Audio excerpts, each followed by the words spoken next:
786. All right. After Jesus finished presenting all his words among the people, he entered Capernaum. The centurion had a servant who was very important to him, but the servant was ill and about to die. When the centurion heard about Jesus, he sent some Jewish elders to Jesus to ask him to come and heal his servant. When they came to Jesus, they earnestly pleaded with Jesus. "He deserves to have you do this for him," they said. "He loves our people, and he built our synagogue for us." Jesus went with them. He had almost reached the house when the centurion sent friends to say to Jesus, "Lord, don't be bothered. I don't deserve to have you come under my roof. In fact, I didn't even consider myself worthy to come to you. Just say the word, and my servant will be healed. I'm also a man appointed under authority, with soldiers under me. I say to one, 'Go,' and he goes, and to another, 'Come,' and he comes. I say to my servant, 'Do this,' and the servant does it."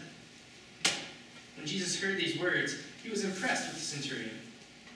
He turned to the crowd following him and said, "I tell you, even in Israel, I haven't found faith like this." When the centurion's friends returned to his house, they found the servant restored to health.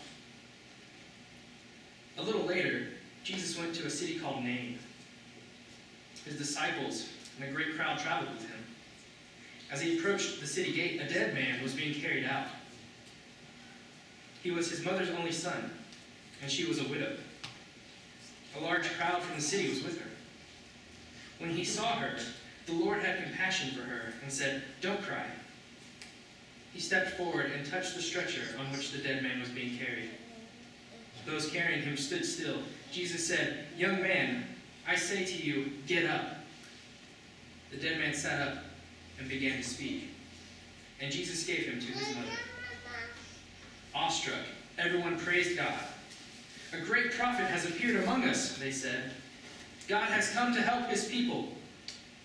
This news about Jesus spread throughout Judea and the surrounding region. This is the word of the Lord to which we respond. Thanks be to God.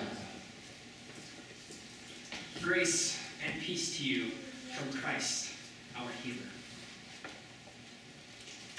The Gospel of Luke shows us Jesus' universal nature. That Jesus' love is meant not only for the sons and daughters of Abraham, but for everyone.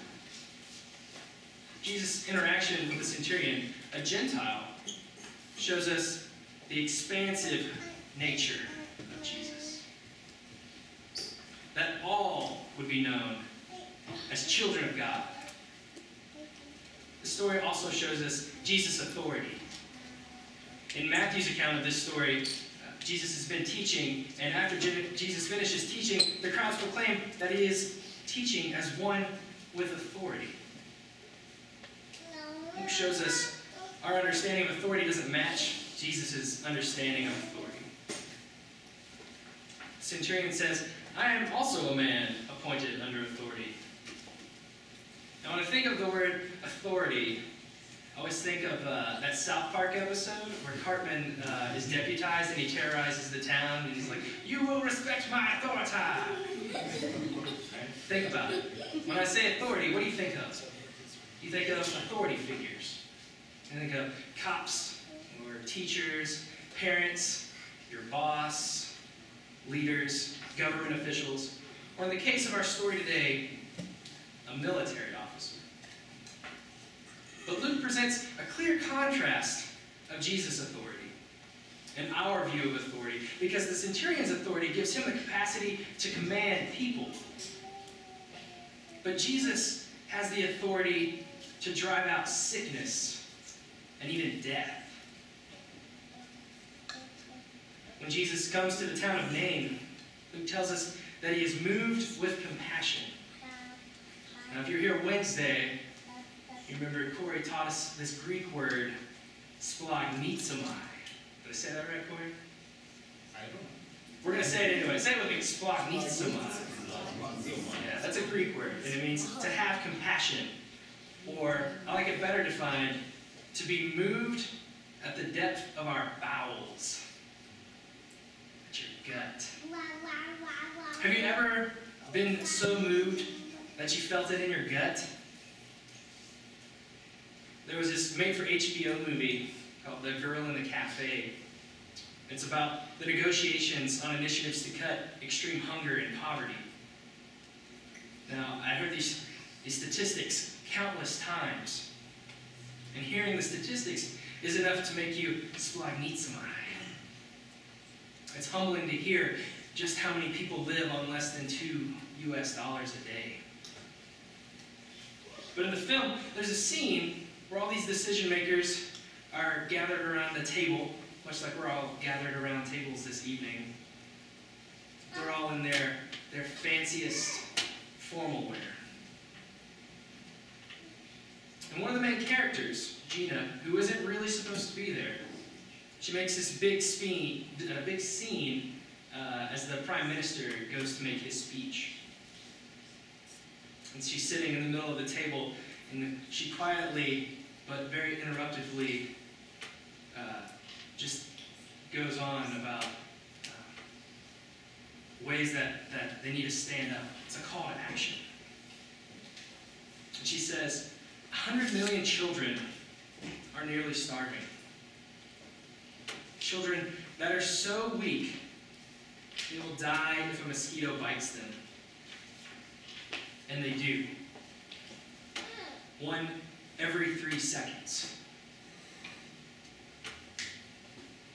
There they go. And another one.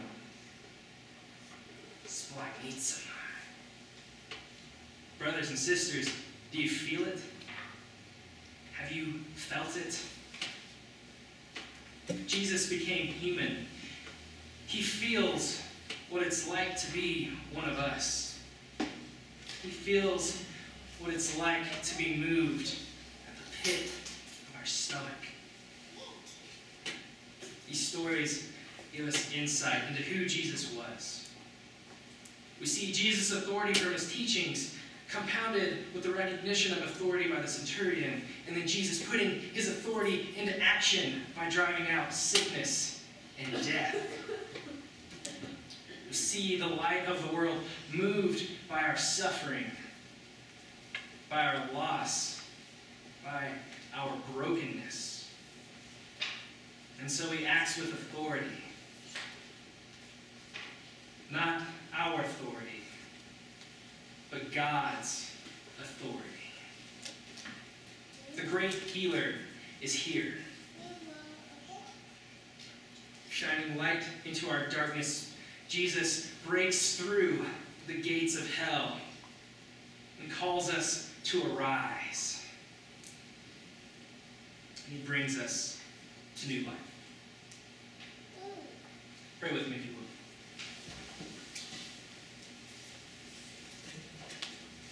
Healing Lord, by your goodness, you healed many who were ill. Even raising the dead to life. Restore us to new life, healing our hearts, our minds, and our spirits, so that we may proclaim praise and gratitude for your compassion, for your splagnitsamai to all who will hear. In the name of the one who is himself new life, Jesus Christ, the light of the world.